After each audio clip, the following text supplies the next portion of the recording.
রাচেলস viper. তো Rachel viper কে করে আমি নাগিন গানে করছি। এখন ওকে আমি মানুষ বানানোর কাছ থেকে আমি কিছু বক্তব্য পেশ করব।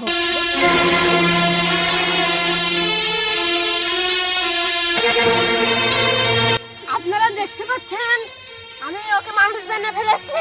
ও হচ্ছে বিখ্যাত রাসেলস ভাইপার। তো আপনি বাংলাদেশে আসছেন কিসের জন্য?